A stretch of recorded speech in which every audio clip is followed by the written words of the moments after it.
ভালোবাসা সত্যিই সুন্দর। ভালোবাসার জন্য একটা মুহূর্তই যথেষ্ট। একটা দিন, ক্ষণিকের আলাপ কখনো কখনো বেঁচে থাকার জন্য পর্যাপ্ত হয়ে দাঁড়ায়। আজকে আমি সেরকমই একটি ভালোবাসায় ভরা গল্প নিয়ে আলোচনা করব সম্প্রতি মুক্তিপ্রাপ্ত সিরিজ একদিন। গল্পের শুরুতেই এই যে একদম শান্তশিষ্ট ভদ্রগোছের ছেলেটিকে দেখছেন, এর নাম ডিনো। পুরো নাম দীনেশ কুমার শ্রীবাস্তব। আইকন অফিসে আইটি ডিপার্টমেন্টের কাজ করে। তবে সমস্যা হলো এটি যে সে মূলত 3 বছর ধরে এখানে কাজ করছে, কিন্তু এখন পর্যন্ত তাকে গেটের দারোয়ান পর্যন্ত চেনে না। অর্থাৎ বুঝতেই পাচ্ছেন কতটা শান্তশিষ্ট। দীনেশ গার্ডদের আইডি কার্ড দেখালে অবশেষে তারা বিশ্বাস করে যে দীনেশ এই অফিসেই কাজ করে এবং তারা তাকে অফিসে ঢোকার পারমিশন দেয়।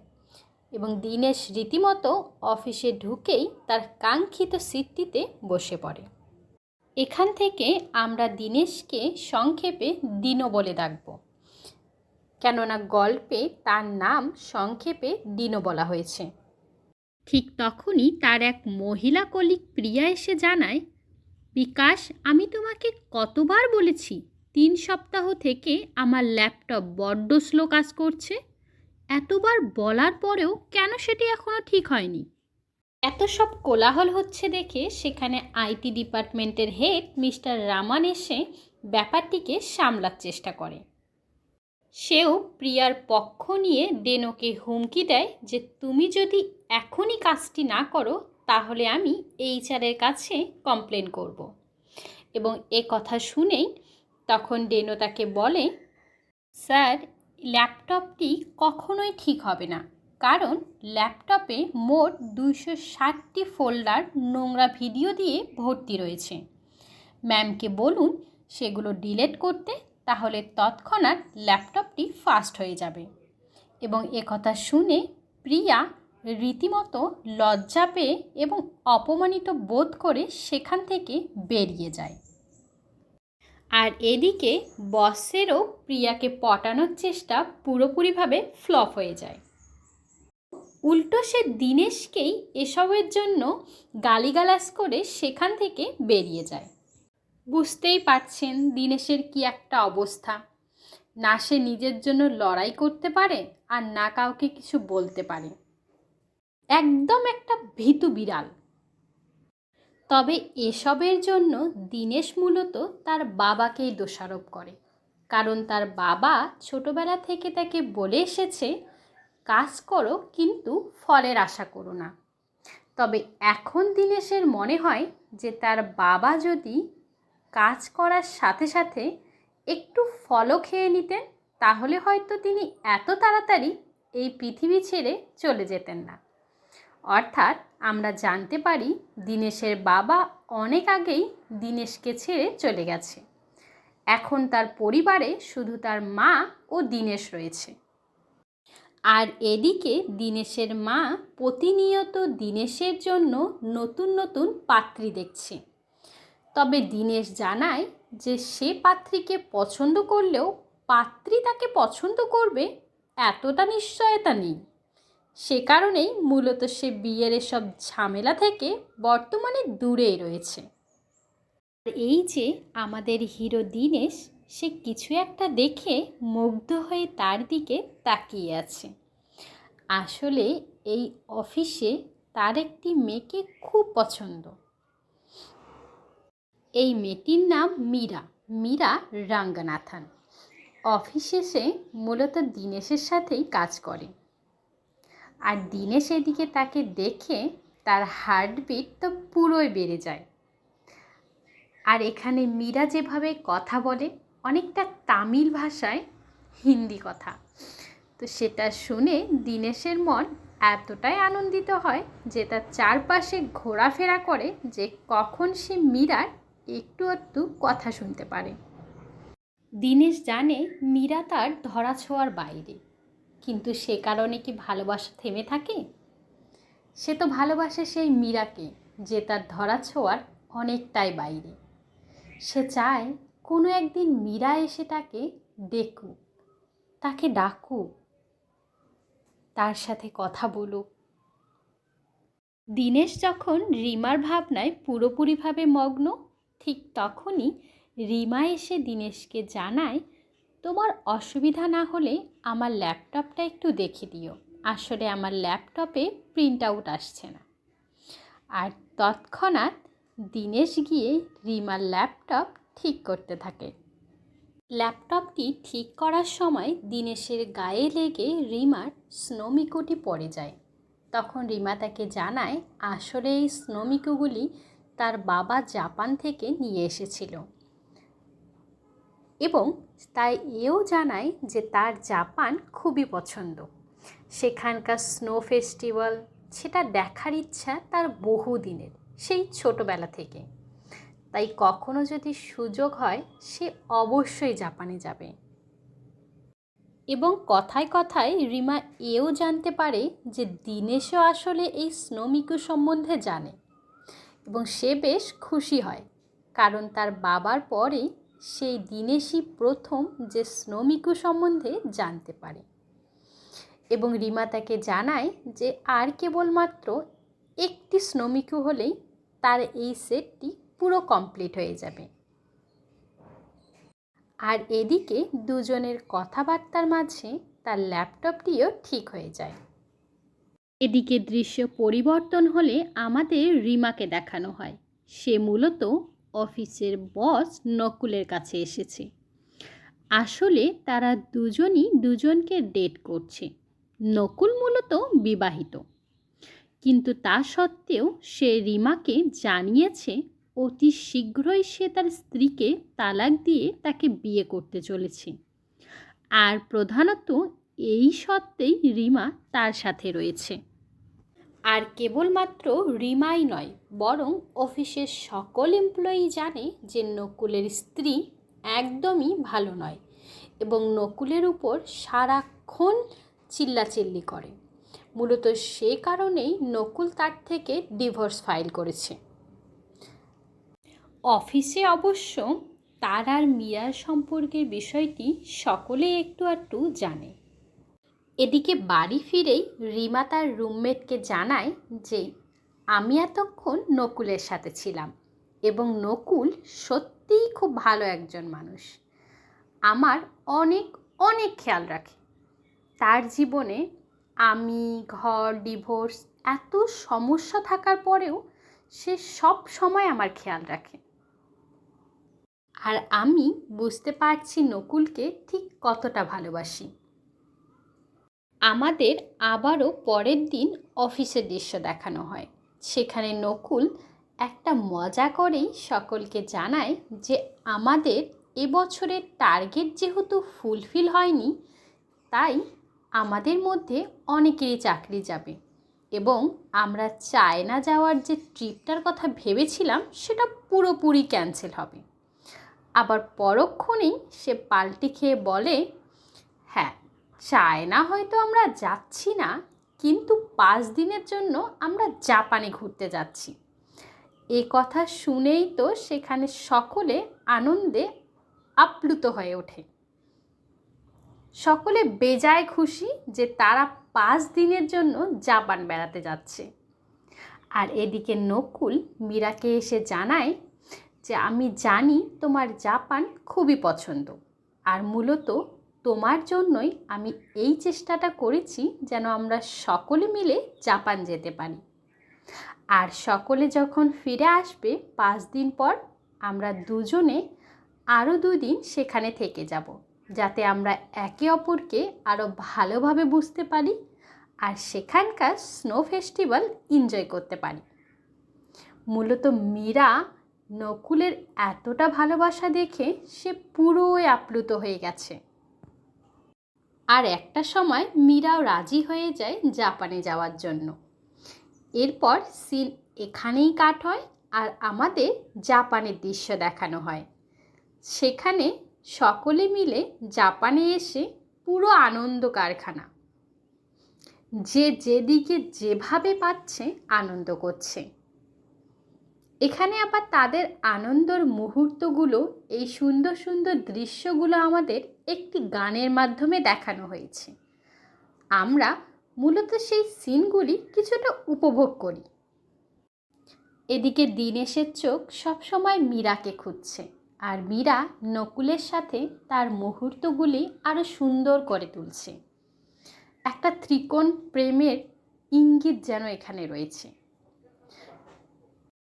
অবশেষে মীরা নকুলের সাথে ঘুরতে ঘুরতে সেখানে একটি গ্রাসহপার মেশিন দেখতে পায়। এখানেই মূলত সেই স্নোগুলিকে সে কালেক্ট করত। তো এখানে যে স্নোমিকুগুলো রয়েছে, সে তাদের মধ্যে একটি স্নোমিকু বেছে নিলে দেখতে পারে যে এই স্নোমিকুটি তার কাছে আগের থেকেই রয়েছে। তার দরকার চিপ স্নোমিকু। তবে সে বলে যে নেক্সট টাইম যদি কখনো ভাগ্য সায় দেয় তো অবশ্যই সে সেটি পেয়ে যাবে। কথা বলে সে সেখান থেকে চলে আসে। আর অন্যদিকে দীনেশও তার এই কাণ্ডগুলো দেখতে থাকে। পরদিন স্নোতে বেড়াতে এসেও দীনেশ রিমা আর নকুলকে এতটা কাছাকাছি দেখতে গিয়ে এই যা ধপাস, রামন সোজা গিয়ে স্লিপ করে স্নোতে। পাটা বুঝি গেল এই বেচারার। এখানে দীনেশের সামনে যে মন্দিরটি দেখছেন, বলা হয় যদি কোনো সত্যিকারের প্রেমিক তার প্রেমিকার জন্য মন থেকে কোনো কিছু চেয়ে বসে, তাহলে তার মনোকাঙ্ক্ষা নাকি পূর্ণ হয়। এই ভেবে দীনেশও এক বুক আশা নিয়ে বলে ওঠে, আমি চাই মীরা যেন শুধু একদিনের জন্য আমার প্রেমিকা হয়। একটা দিন আমি ওর সাথে এতটা সুন্দর স্মৃতি বানাতে চাই যাতে সেগুলো নিয়ে আমি আমার গোটা একটা জীবন পাড়ি দিতে পারি। আর ঠিক তখনই মন্দিরের ঘণ্টাটিও টং করে বেজে ওঠে। অর্থাৎ ভগবানও যেন চাইছে এই একটা দিন তাকে উপহার দিতে। এদিকে দৃশ্য পরিবর্তন হলে আমাদের রেস্টুরেন্টের দৃশ্য দেখানো হয়। সেখানে আসলে অফিসের সকলে মিলে লাঞ্চের জন্য এসেছে। ঠিক সেই মুহূর্তেই সেখানে নকুলের স্ত্রী ঋতু এসে পড়ে।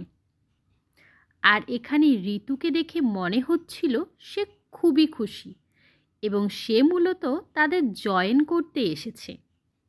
ঋতুর সারপ্রাইজ দেখে নকুল সহ অফিসে সকলেই হকচকিয়ে যায়।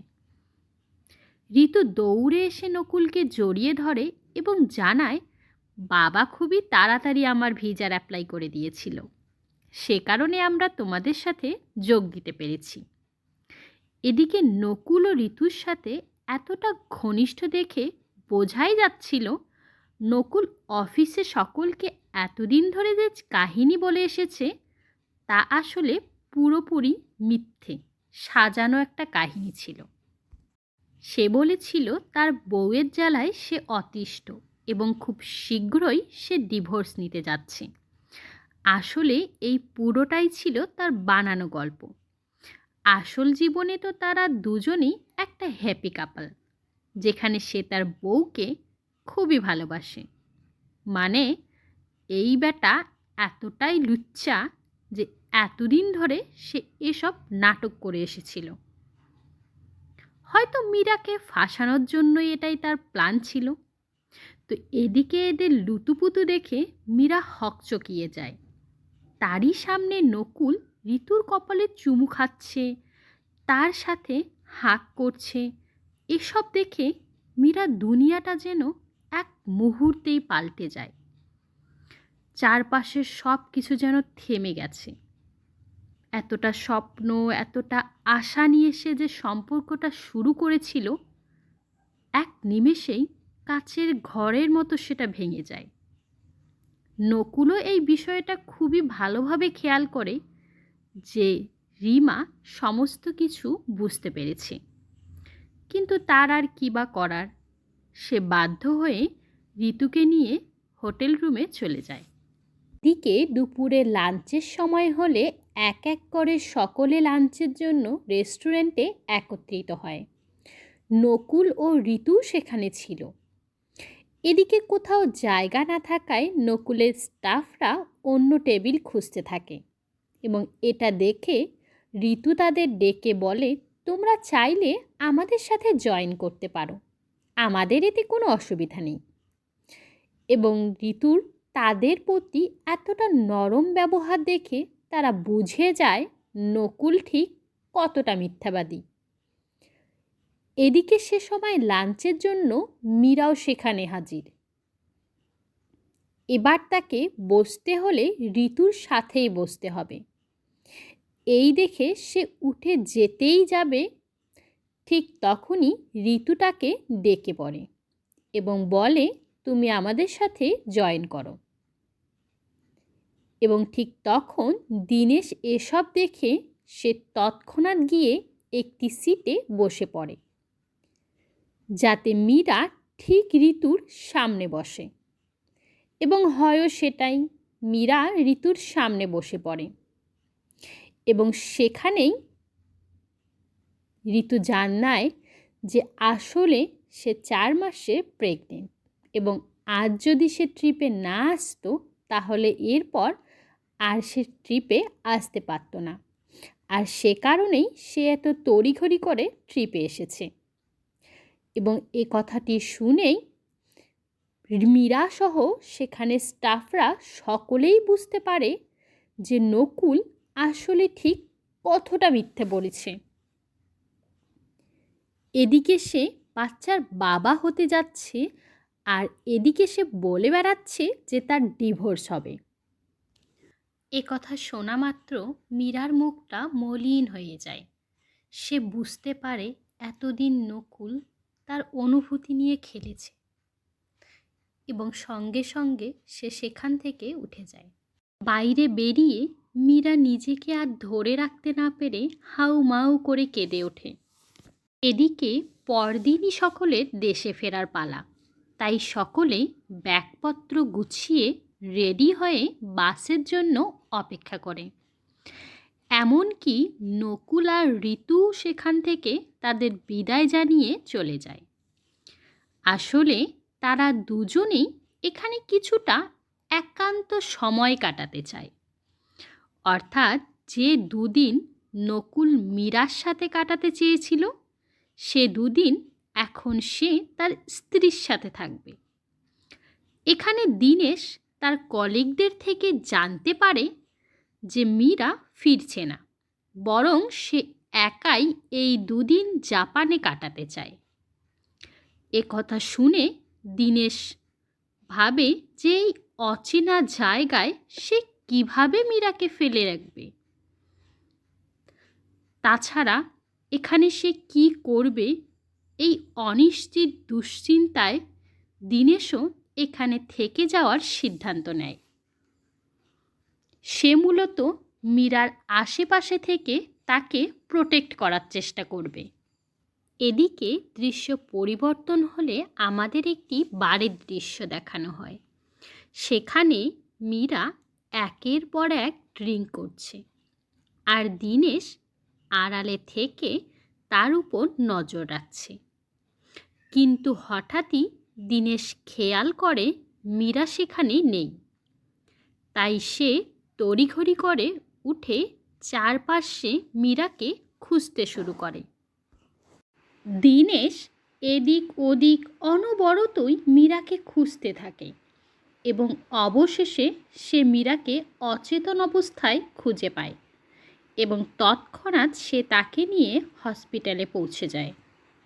এদিকে হসপিটালে মীরার জ্ঞান ফিরলে ডক্টর তার কিছু পরীক্ষা নিরীক্ষা করে ও মীরার সাথে কথা বলে মীরাকে বুঝতে পারে সে আসলে বিগত 2 বছরের সমস্ত স্মৃতি ভুলে গেছে।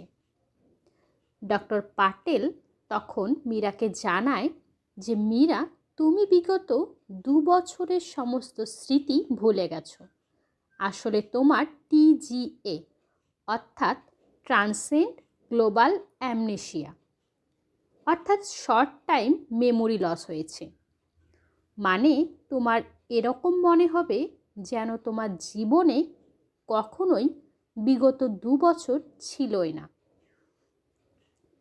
তেমনিভাবে তুমি আজকের দিনটাও ভুলে যাবে।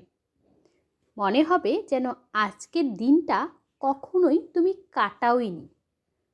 তবে কোনো সমস্যা নেই, আবার নেক্সট ডে অর্থাৎ কালকেই তোমার সমস্ত মেমোরি চলে আসবে। তার মধ্যে কেবল আজকের দিনটাই তুমি পুরোপুরিভাবে ভুলে যাবে। মীরা দীনেশের পরিচয় জানতে চাইলে তৎক্ষণাৎ ডক্টর তাকে জানায় এ আসলে তার বয়ফ্রেন্ড। তখন মীরা এ বিষয়টি মেনেও নেয় এবং দীনেশও এ বিষয়টি এ কারণেই মেনে নেয় যে তাহলে সে মীরার পাশে থেকে মীরার খেয়াল রাখতে পারবে। এ কারণেই সে কোনো কথা না বলে চুপচাপ এই কথাতেই সম্মতি জানায়। হসপিটাল থেকে বেরিয়ে মীরা দীনেশকে বলে তাকে কিছু ছবি দেখাতে, যাতে করে সে পুরো বিষয়টা বুঝতে পারে। তখন দীনেশ তাকে তাদের অফিস ট্রিপের ফটোটা দেখায় এবং মীরা তাকে তাদের দুজনের ছবি দেখাতে বললে দীনেশ জানায়, তুমি আসলে আমাদের সম্পর্কটা লুকিয়ে রাখতে চেয়েছিলে, সে কারণেই আমাদের দুজনের আর কোনো ছবি নেই। আর বিশেষত এরা সকলেই ট্রিপ শেষ করে অফিসের উদ্দেশ্যে বেরিয়ে পড়েছে। তবে তুমি চেয়েছিলে আরও 2 দিন এখানে থাকতে, সে কারণে আমি তোমার সাথে আরও 2 দিন জাপানে থেকে গিয়েছি। আমার কাছে তোমার একটি জিনিস রয়েছে যেটা দেখে তুমি নিশ্চিত বুঝতে পারবে। তো এটা হলো তোমার জাপান ট্রিপের লিস্ট। মানে তুমি কখনো জাপানে এলে যা যা করতে সে সকল বিষয় তুমি একটি লিস্ট বানিয়ে অফিসে রেখেছিলে। তো এসব দেখেই মীরারও দীনেশের উপর বিশ্বাস হয়ে যায় এবং সে তৎক্ষণাৎ তার বাড়িতে ফোন কলে মাকে জানিয়ে দেয় যে সে জাপানে ভালোই রয়েছে এবং 2 দিন পরেই সে তার ট্রিপ শেষ করে সোজা বাড়ির উদ্দেশ্যে রওনা দেবে। এ কথা বলেই সে ফোনটি রেখে দেয় এবং তারা দুজনে মিলে বাইরে আসতেই দীনেশ দেখে একটি গাড়ি প্রচণ্ড বেগে আসছে এবং তার সামনেই একটি ছোট্ট বাচ্চা। তখন সে তার নিজের কথা চিন্তা না করে সেই বাচ্চাটিকে বাঁচানোর জন্য গাড়ির সামনে গিয়ে বসে পড়ে এবং গাড়িটি তৎক্ষণাৎ ব্রেক করে। এ যাত্রায় দীনেশ বেঁচে যায় ঠিকই, তবে মীরা তার উপর প্রচণ্ড রেগে যায়। তবে আবার সে এই বিষয়টি ভেবে ভালোও লাগে যে তার বয়ফ্রেন্ড এতটা সাহসী। মীরা কোনোভাবে জানতে পারে আজ আসলে দীনেশের জন্মদিন।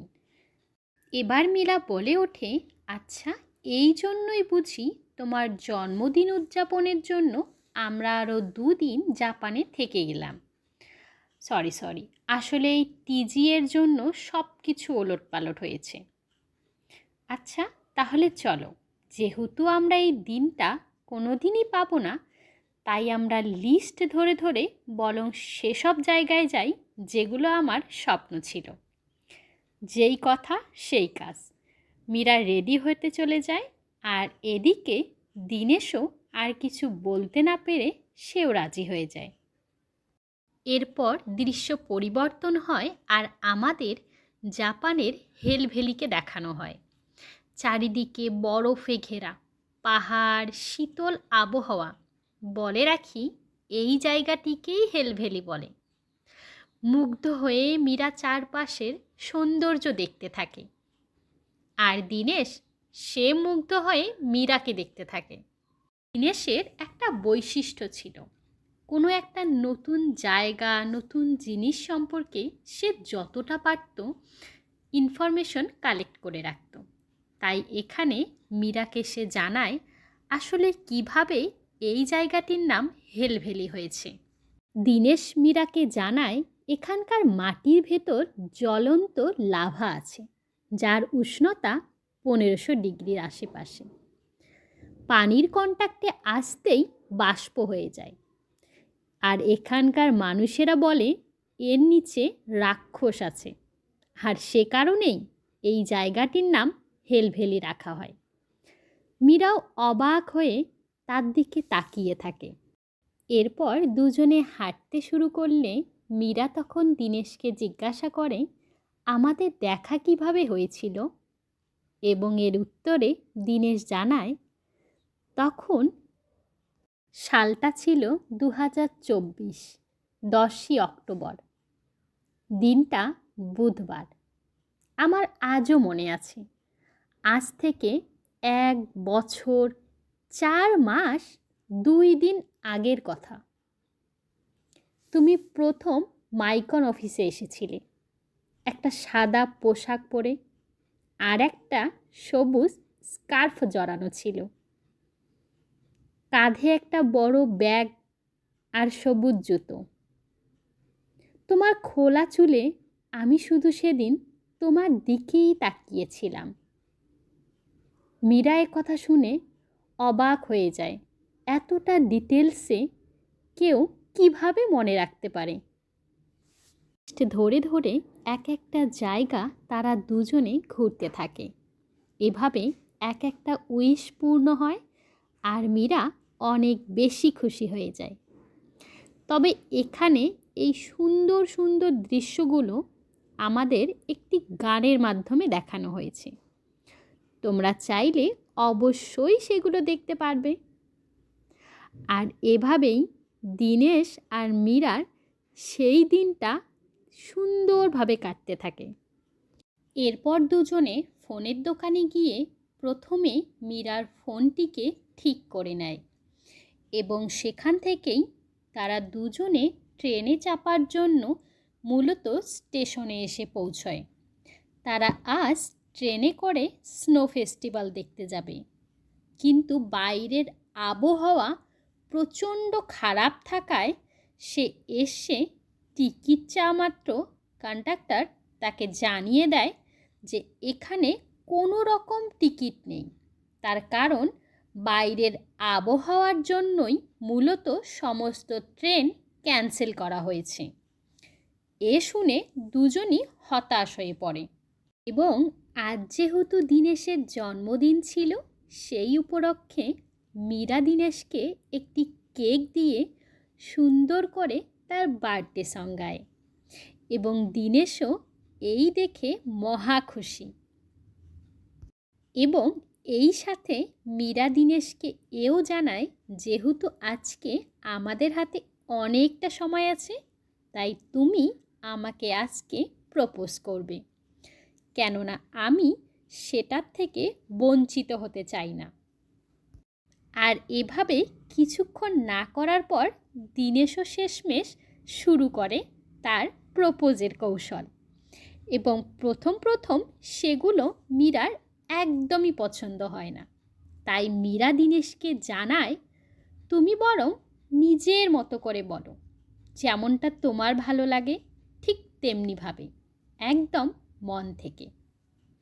তখন দীনেশ মীরাকে জানায়, তুমি হয়তো আমাকে কখনো লক্ষ্য করোনি, কিন্তু আমরা একই অফিসে জব করি, একই ক্যান্টিনে খাবার খাই, আবার একই সাথে আমরা অফিস থেকে বেরোই। তোমার হাসিটা অনেক সুন্দর, তোমার ওই বড় বড় চোখ আরও বড় হয়, তারপর যখন তুমি বন্ধ করো তখন তোমায় একদম বাচ্চাদের মতো লাগে। তোমার হৃদয় খুবই পবিত্র, যেমন করে তুমি সবার সাথে চোখে চোখ মিলিয়ে কথা বলো, তখন মনে হয় বিপরীতের সেই মানুষটা যেন অনেক স্পেশাল, তার কথা শোনার মতো কেউ আছে। আমি জানি না কখনো তোমার মন পাবো কি পাবো না, কিন্তু আমার একটি স্বপ্ন আছে। আমি চাই আমি তোমার বন্ধু হয়ে থাকি। আমি তোমার সাথে বন্ধুত্ব করতে চাই, যাতে তোমার ভালো লাগাগুলো আমার সাথে থেকে আমাকেও ভালো লাগে। এদিকে ট্রেনের অ্যানাউন্সমেন্ট শুনে মীরা ও দীনেশ দুজনেই বেরিয়ে পড়ে স্নো ফেস্টিভ্যালের উদ্দেশ্যে। পুরো জমজমাট সিটি, আর চারপাশে এ সমস্ত কিছুই যে দেখছেন এগুলো পুরোই বরফ দিয়ে ঘেরা। আসলে এই ফেস্টিভ্যালটি স্নো, সে কারণেই এখানে যা কিছু দেখছেন ঐতিহ্য সব কিছুই বরফ দিয়ে বানানো হয়েছে। তো তারা এখানে দুজনে এখানে অনেক বেশি আনন্দ করে, একে অপরের সাথে সময়টা খুব সুন্দরভাবে কাটিয়ে দেয়। আর সামনেই মীরা দেখতে পায় সেখানে একটি স্নোমিকুর মেশিন রয়েছে। তাই মীরা তৎক্ষণাৎ সেখান থেকে একটি স্নোমিকু কালেক্ট করলে দেখা যায় সেটি আসলে চিপ স্নোমিকু, অর্থাৎ তার ট্রির লাস্ট যে স্নোমিকুটি ছিল সেটাও সে পেয়ে গেছে। এবং এতে মীরা অনেক বেশি খুশি হয়ে যায় এবং তৎক্ষণাৎ দীনেশকে জড়িয়ে ধরে। ফেস্টিভ্যাল শেষে মীরা ও দীনেশ দুজনেই হোটেল রুমে ফিরে আসে এবং মীরা আজকের দিনটা এত সুন্দর করে কাটানোর জন্য দীনেশকে ধন্যবাদ জানায় এবং তাকে জড়িয়ে ধরে। আর তখনই মীরা দীনেশকে কিস করতে গেলে দীনেশ এবার তাকে সরিয়ে দেয় এবং তৎক্ষণাৎ মীরাকে জানায়, আমি নকুল নই, আমার নাম ডিনো, আর আমাদের বস তার নাম নকুল, আমি আসলে ডিনো। আমি তোমার সাথে আইটি ডিপার্টমেন্টে জব করি, আর তুমি মূলত আমাদের বস নকুলের গার্লফ্রেন্ড। মীরা এত সবে বিশ্বাস না করলেও পরে সে নকুলকে সোজা একটি চর বসিয়ে দেয় এবং মীরা জানায়, তাহলে তুমি আমার অসুখের বাহানায় আমার সুযোগ নেওয়ার চেষ্টা করছিলে, আর সব কিছু তাহলে তোমার প্ল্যান ছিল। আমি এখন বুঝতে পারছি আসলে তুমি সব কিছুই প্ল্যান করে করেছ। তুমি আসলে আমার সুযোগ নিতে চেয়েছিলে। তুমি এখন এখান থেকে তৎক্ষণাৎ বেরিয়ে যাও। এই বলে সে দীনেশকে সেখান থেকে বের করে দেয় এবং নিজে ঘটনার আকস্মিকতায় হতবাক হয়ে যায়। সে কি করবে সেটা ভেবে পাচ্ছিল না এবং তৎক্ষণাৎ তার মনে হয় যে ফোনে হয়তো নকুলের নাম্বার থাকবে। তাই সে তার ফোনটি বের করে নকুলের নাম্বারে কল দিতেই নকুল তাকে জানায় সে আসলে তার স্ত্রীর সাথে আছে, তাই এখন সে কোনো রকম কথা বলতে পারবে না এবং মীরা যেন তাকে এই মুহূর্তে আর ডিস্টার্ব না করে। এ কথা বুঝে মীরা আরও হতবাক। কিছু বুঝতে না পেরে বাইরে তাকিয়ে দেখে দীনেশ সেখানে বসে রয়েছে। তখন মীরা দীনেশের কাছে যায় এবং তাকে প্রশ্ন করে, আচ্ছা, আমি কি জানতাম যে নকুল বিবাহিত? এবং দীনেশ জানায়, হ্যাঁ, তুমি জানতে নকুল বিবাহিত। আসলে দোষটা তোমার নয়। নকুল বলেছিল তার বিবাহিত জীবন সুখের নয় এবং সে খুব শীঘ্রই ডিভোর্স দিতে চলেছে এবং মূলত এ কারণেই তুমি নকুলের সাথে সম্পর্কে ছিলে। মীরা তাকে বলে, আচ্ছা, তাহলে কি আমি এই দুদিন নকুলের সাথে থাকার জন্যই থেকে গিয়েছিলাম? উত্তরে দীনেশ জানায়, হ্যাঁ, এই দুদিন তুমি নকুলের সাথেই কাটাতে, কিন্তু হঠাৎ করে ঋতু অর্থাৎ নকুলের ওয়াইফ এখানে আসায় নকুল তাকে নিয়ে বেরিয়ে পড়ে। এবং এ কথা শোনার পর মীরা মনে মনে ভাবতে থাকে আসলে সে কতটা বোকা যে একটা মানুষকে এভাবে বিশ্বাস করেছিল? এ কথা ভেবেই সে কান্নায় থেমে যায়। তার মাথা যেন কাজ করা বন্ধ করে দিয়েছে। সে বুঝতে পারছে না এখন তার কি করা উচিত। এবং তখন দীনেশ মীরাকে পুরো বিষয়টি বোঝানোর চেষ্টা করে। আসলে কালকে এই কথাতেই তোমার মনটা ভেঙেছিল। আসলে নকুলের ওয়াইফ ঋতু, সে মূলত প্রেগনেন্ট। সে চাইলেও আর কখনোই ঋতুকে ডিভোর্স দেবে না। আর এই কথা শোনার পরই তুমি প্রচণ্ড রকম ড্রিঙ্ক করো এবং একটা পর্যায়ে তোমাকে খুঁজে হসপিটালে নিতে হয়। আর যেহেতু এখানে কেউই ছিল না, সে কারণেই আমি তোমার খেয়াল রাখার জন্য থেকে গেছিলাম। আর যাতে তোমার আনকমফর্টেবল ফিল না হয় এবং তুমি একলা ফিল না করো, মূলত সে কারণেই আমি তোমাকে বলেছি আমি তোমার বয়ফ্রেন্ড। পুরোটা শুনে মীরার প্রতি দীনেশের এতটা কেয়ার দেখে মীরার মনটি নরম হয়ে যায় এবং সে আলতোভাবে দীনেশের কপালে চুমু দিয়ে তাকে জানায়, আমি তোমার মতোই একজনকে জীবন সাথী হিসেবে চেয়েছিলাম। আমি তোমাকে পেয়ে নিজেকে অনেক ধন্য মনে করি। এখান থেকেই মূলত দৃশ্য পরিবর্তন হয় আর আমাদের মীরাকে দেখানো হয়। যেহেতু তারা কালকেই দেশে ফিরছে, সে কারণে সে ব্যাগপত্র গুছিয়ে নিচ্ছে। ব্যাগ গোছানোর একটা পর্যায়ে দীনেশ মীরার কাছে আসে এবং তাকে কফি দিয়ে নিজেই ব্যাগগুলো বাইরে রেখে আসে। দীনেশের মীরার প্রতি এতটা আবেগ দেখে মীরা তাকে গিয়ে জোরে জড়িয়ে ধরে। এরপর দেখা যায় দুজনে দুজনের হাতে হাত রেখে রোমান্টিক একটা সময় পার করছে।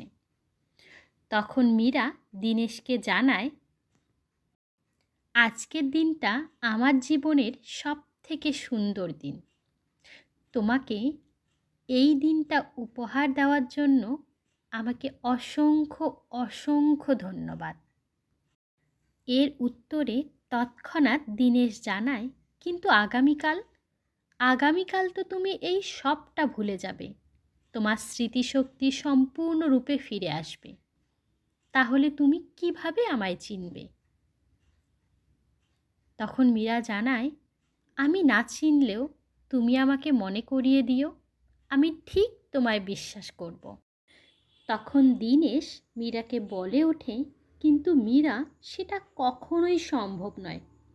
কারণ হসপিটালে যখন তুমি জানতে পারলে আমি তোমার বয়ফ্রেন্ড, তোমার মুখটা কেমন হয়েছিল আমি দেখেছি।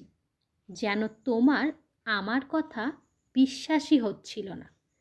তাই আমি যতই চেষ্টা করি না কেন, তুমি কখনোই এটা মানবে না যে আমি তোমার বয়ফ্রেন্ড। দীনেশের মুখে সবটা শুনে মীরা কি যেন একটা ভেবে তৎক্ষণাৎ তার ফোনটি হাতে নেয় এবং ফোনের ফ্রন্ট ক্যামেরা অন করে নিজেই নিজের ভিডিও রেকর্ড করতে শুরু করে। মীরা নিজের উদ্দেশ্যেই ভিডিও রেকর্ড করে। আজকে 12ই ফেব্রুয়ারি। আমি বর্তমানে জাপানে আছি আর আমার টিজিএ হয়েছে। টিজিএটা তুমি কম্পিউটারে সার্চ করলেই বুঝতে পারবে। আর সে কারণেই আমি আজকের সমস্ত স্মৃতি ভুলে যাব। আর আমার পাশে এই যে ছেলেটিকে দেখছো, এর নাম ডিনো। আমার অফিসেই আইটি ডিপার্টমেন্টে কাজ করে। আমি একে প্রচণ্ড ভালোবাসি আর আজকের দিনটা এ আমার জন্য জীবনের সবথেকে সুন্দর দিন বানিয়েছে। আমি কালকে একে ভুলে যাব, কিন্তু আমি চাই তুমি একে মনে রাখো, কারণ এ তোমার জীবনটা খুব সুন্দর করে সাজাতে পারবে। আর মূলত এ কারণেই আমি আজকের এই ভিডিওটা রেকর্ড করছি, যাতে কালকে সমস্ত কিছু ভুললেও তোমার এটা মনে থাকে যে ডিনো আমার জীবনের সবথেকে গুরুত্বপূর্ণ একজন মানুষ। মীরা এইদিকে ঘুমিয়ে পড়লেও দিনেশ সারা রাত জেগে জেগে এটাই ভাবতে থাকে যে সে কিভাবে মীরাকে বিশ্বাস করাতে পারবে যে সে আসলে তার বয়ফ্রেন্ড। শেষমেশ সে এটাই ভাবে যে মীরা জীবনে নকুলকে নিয়েই এতটা টেনশন, সে আর বাড়তি কোনো ঝামেলা চায় না। সে কারণেই সে তৎক্ষণাৎ মীরার ফোনটি থেকে তার ভিডিওটি ডিলিট করে দেয়, যেন এই দিনটি কখনোই মীরার জীবনে আসেইনি। পরদিন রিসেপশন থেকে মীরাকে ফোনে জানিয়ে দেয় যে তোমার ফ্লাইট আর কিছুক্ষণের মধ্যেই রয়েছে। মীরা কিছুটা অবাক হয় বটে রিসেপশনিস্টের কথা শুনে, কিন্তু শেষমেশ সে বিষয়টিকে পাত্তা না দিয়েই দেশে ফেরার উদ্দেশ্যে বেরিয়ে পড়ে। আর এদিকে আমরা দিনেশকেও সেই একই বাসে দেখতে পারি। এরপর মীরা সোজা তার অফিসে গিয়ে নকুলকে তার রেজিগনেশন দিয়ে জানায় যে এরপর যেন নকুল কখনোই তার সঙ্গে কোনো রকম যোগাযোগ না করে, এবং এ কথা বলে সে সেখান থেকে বেরিয়ে পড়ে। মীরা লিফটের বটন চাপতেই আমরা দেখি সেই একই লিফটে আগের থেকেই দিনেশ ছিল। এখানে মীরা আর দিনেশের আবারও দেখা হয়, কিন্তু মীরা সেই আগের মীরা হয়েছে। সে এখন আর দিনেশকে একদমই চিনতে পারছে না। পুরোটা সময় লিফটে দিনেশ মীরার দিকে তাকিয়ে থাকে। তার মনে হয় হয়তো এই এখনই মীরা তাকে চিনতে পারবে, কিন্তু তাকে ভুল প্রমাণিত করে মীরা লিফটের দরজা খুললে সেখান থেকে বেরিয়ে যায়। তবে তার কিছু একটা মনে হলে সে পিছন ফিরে দেখে লিফট ততক্ষণে উপরে চলে গেছে, তাই সে আবারও সেখান থেকে বেরিয়ে পড়ে। এদিকে আমাদের আবারও দিনেশকে দেখানো হয়। সে এসব ঘটনায় পুরোপুরিভাবে ক্লান্ত হয়ে শেষমেশ নিজের চাকরিটাই ছেড়ে দেয়। মীরা বাড়িতে ফিরলে তার রুমমেট শ্রুতি তাকে জড়িয়ে ধরে এবং তাকে এই সকল বিষয়ের জন্য মন খারাপ করতে বারণ করে। মীরা তখন শ্রুতিকে জানায় সে আসলে জাপান থেকে শ্রুতির জন্য কিছু একটা নিয়ে এসেছে, এবং তৎক্ষণাৎ সে তার ব্যাগ খুলে সেটি শ্রুতিকে দিলে শ্রুতি সেখানে দেখতে পারে যে সেখানে তার স্নোমিকু রয়েছে, এবং তখন মীরাকে সে এ বিষয়ে প্রশ্ন করলে মীরা জানায় সে জানেই না যে এই স্নোমিকুটি এখানে কিভাবে এলো, এবং একই সাথে সে তার ব্যাগে সেই লিস্টটিও দেখতে পায় যেটা সে বানিয়েছিল জাপানের বিভিন্ন জায়গায় ঘোরার জন্য। আর অদ্ভুত বিষয়, সে সকল জায়গাতেই টিক দেওয়া, অর্থাৎ সে সেই সমস্ত জায়গাতে গিয়েছিল। এখন শ্রুতি ও মীরা মিলে তার ব্যাগ সার্চ করতে থাকে, যাতে আরও কিছু পেলে তারা নিশ্চিত হয় যে সে পুরোপুরিভাবে 12 তারিখ ভুলে গেছে। এবং মীরা খুঁজতে খুঁজতে অবশেষে তার হাতে একটি প্রেসক্রিপশন আসে। সে দেখতে পায় সেখানে লেখা রয়েছে টিজিএ, অর্থাৎ মীরার টিজিএ হয়েছিল। সে এই বিষয়টি ভালোভাবে জানতে তখনই কম্পিউটারে সার্চ করে, এবং সে বুঝতে পারে মূলত এ কারণেই তার 12 তারিখের কোনো স্মৃতি বর্তমানে মনে নেই। তখন শ্রুতি মীরাকে বলে তার ফোনটিকে চেক করতে, হয়তো গ্যালারিতে এরকম কিছু থাকতে পারে যা আমাদের সাহায্য করবে। দুজনে মীরার ফোনটি নিয়ে সেখানে গ্যালারি চেক করতে থাকে, এবং ওখানে একের পর এক ফটো দেখে মীরা হতবাক হয়ে যায়। সাথে সেখানে একটি ভিডিও ছিল। ভিডিওটি প্লে করতেই মীরা দেখতে পায় সেখানে মীরার সাথে অন্য কেউ ছিল, আর মীরা স্নো ফেস্টিভ্যাল উপভোগ করছে। কিছু একটা মনে হতেই মীরা তার ফোনটি নিয়ে সেখানকার হসপিটালের সেই ডাক্তারকে ফোন করে এবং তার কাছে জানতে চায় যে সেদিন আমার কি হয়েছিল এবং মূলত আমাকে কে সেদিন হসপিটালে নিয়ে এসেছিল। তখন ডক্টর তাকে জানায় সেদিন তোমার টিজিএ হয়েছিল বরফের মাঝে ঠান্ডা পানিতে থাকার ফলে, আর তোমার বয়ফ্রেন্ডটি তোমাকে সেখানে নিয়ে এসেছিল। এ কথা শুনে মীরা পুরো হতবাক হয়ে যায় এবং সে বারবার সেই সকল রেকর্ডের ভিডিও চেক করতে থাকে এবং মনে মনে খুশিও হয়। শ্রুতিকে মীরা জানায় যে আমার মনে হচ্ছে আমি এই মূল্যবান জিনিসটাই আমার জীবন থেকে হারিয়ে ফেলেছি। আর অন্যদিকে আমাদের দীনেশকে দেখানো হয়। সে মনমরা হয়ে রুমের ভিতর মীরার কথাই ভেবে চলছে এবং সেই মুহূর্তে তার দরজায় কড়া নড়ে এবং তড়িঘড়ি করে উঠে সে দেখতে পায় তার মা এসেছে এবং মাকে দেখেই সে কান্না করে ফেলে। পরে মা দীনেশের কাছ থেকে সমস্ত ঘটনা শুনে দীনেশকে বলে, যদি তুই একবার মীরার মন জয় করতে পারিস তাহলে দ্বিতীয়বার কেন নয়? কথাটা শুনে দীনেশেরও সঠিক মনে হয়। তাই এবার সে সমস্ত পুরনো স্মৃতি ভুলে মীরার মন জয় করতে চলে আসে সুপারমার্কেটে। মীরা সেখানে শপিং করছিল। মীরাকে গিয়েই দীনেশ হাই জানায় এবং তার পরিচয় দেয় যে তারা মূলত একই অফিসে জব করত এবং মীরা তখন তাকে দেখে চিনতে পারে এবং বলে, তুমি তো ডিনো, তাই না? এবার দীনেশ মীরাকে জানায়, হ্যাঁ, আসলে আমি এখানে তোমার সাথে কিছু কথা বলতে এসেছি। আর তখনই সে নার্ভাসে কনফিউশনে পড়ে কফি, ভেজিটেবল, ক্যাপসিকাম এসব নিয়ে আলোচনা শুরু করে।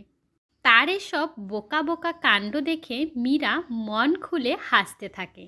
আর মীরাকে এভাবে হাসতে দেখে দীনেশ তাকে জানায়, আমার তোমার হাসি খুব পছন্দ। আসলে তুমি যখন হাসো তোমার বড় বড় চোখ দুটো আরও বড় হয়ে যায়, আর এরপর যখন তুমি চোখ দুটো বন্ধ করো তখন তোমাকে একটা ছোট বাচ্চার মতো লাগে। তোমার মনটা খুবই সুন্দর। তুমি যখন কারো দিকে চেয়ে তার কথা শোনো তখন তার মনে হয় যেন কেউ আছে যে তার কথা শুনছে। আমি চাই তোমার সাথে বন্ধুত্ব করতে, যাতে তোমার সাথে থেকে আমিও কিছু ভালো শিখতে পারি। আর এই জন্যই আমি তোমার কাছে জানতে চাই, তুমি কি আমার সাথে কোনো একদিন কফি খেতে যাবে? এসব শুনে মীরা একটুও সময় নষ্ট না করে তাকে বলে ওঠে, কালকে 1টার সময় লাঞ্চে দেখা হবে তোমার সাথে। এবং এ কথা শুনে দীনেশ খুশিতে সেখান থেকে তাকে বাই বলে বিদায় নেয়। তখন সেখানে শ্রুতি এসে মীরাকে বলে, তুমি কিভাবে একজন অচেনা মানুষের সাথে লাঞ্চে যেতে পারো? উত্তরে মীরা জানায়, আমি জানি না, তবে একে আমার অনেক দিনের চেনা মনে হয়। আর এরই মাধ্যমে দৃশ্য এখানেই পরিবর্তন হয় আর আমাদের রেস্টুরেন্টের দৃশ্য দেখানো হয়, যেখানে দীনেশ মূলত মীরার জন্য অপেক্ষা করছিল। আর এদিকে মীরাও যথাসময়ে রেস্টুরেন্টে এসে হাজির। এরপর মীরা ধীরে ধীরে দীনেশের দিকে এগিয়ে গিয়ে সেখানে বসে পড়ে এবং দীনেশের সাথে কথা বলতে শুরু করে। মীরাকে এখানে আসার জন্য দীনেশ মীরাকে ধন্যবাদ জানায় এবং মীরা তাকে জিজ্ঞাসা করে তোমার অফিসে কীরকম কাটছে। দীনেশ উত্তরে জানায়, আমি অনেক আগেই অফিস ছেড়ে দিয়েছি। তখন কিছুটা কৌতূহলবশত মীরা জিজ্ঞাসা করে, তুমি কি জাপানে গিয়েছিলে? এবং এর উত্তরে দীনেশ জানায়, হ্যাঁ, সে গিয়েছিল। এবার মীরা বলে, জাপান ট্রিপের কথা শুনে মীরার মনে দীনেশকে নিয়ে কিছুটা সন্দেহ ঢুকে যায়। এরপর সে তার ব্যাগ থেকে চিপস নমিকুটি বের করে টেবিলের উপর রাখে এবং এরই সাথে দীনেশকে জিজ্ঞাসা করে, তাহলে সেদিন জাপানে তুমি আমার সাথে ছিলে, তাই না? মীরা বলে, আমার হয়তো সেদিনের কথা কিছু মনে নেই, কিন্তু জাপান থেকে ফেরার পর আমার মনে হচ্ছিল আমি যেন কোনো বিশেষ কিছু হারিয়ে ফেলেছি। এ কথা শুনে দীনেশ বলে, মীরা, তোমার ফোনটা আমাকে দাও। এবং মীরা তখন দীনেশকে তার কাছে থাকা ফোনটি দিয়ে দেয়। এবার দীনেশ সেটি নিয়ে সেদিন রাতের মীরার রেকর্ড করা সেই ভিডিওটি বের করে এবং মীরাকে এটি দেখতে বলে। মীরাও এই ভিডিওটি দেখে পুরোপুরি বুঝতে পারে যে সেদিন আসলে তার সাথে দীনেশই ছিল এবং দীনেশের সাথেই সে এতটা খুশি ছিল। এ কথা ভেবেই তার চোখ দিয়ে পানি বেরিয়ে আসে। হ্যাঁ, হয়তো মীরার সব কিছু কখনো মনে পড়বে না, কিন্তু সে জানে যে দীনেশ তাকে কতটা ভালোবাসে। আর এরকম দেখে দীনেশের চোখেও জল এসে যায়। এরপর মীরা দীনেশের দিকে তার হাতটি বাড়িয়ে দেয়, যেন দীনেশ তার হাতটি শক্ত করে ধরে রাখতে পারে, আমৃত্যু পর্যন্ত যেন তারা একসাথেই থাকতে পারে। আর এভাবেই এদের মিষ্টি প্রেমের গল্পটি এখানেই শেষ হয়। আর দুজনে দুজনের জন্য যতটা ভালোবাসা ফিল করে সেটাই এই মুভিতে দেখানো হয়েছে। আর এভাবেই এদের ভালোবাসার পরিণতি দেখিয়ে এই একদিন মুভিটি শেষ করা হয়। তো বন্ধুরা, মুভিটি কেমন লাগলো অবশ্যই জানাবেন, আর লাইক, কমেন্ট, শেয়ার ও সাবস্ক্রাইব করে যাবেন। ধন্যবাদ।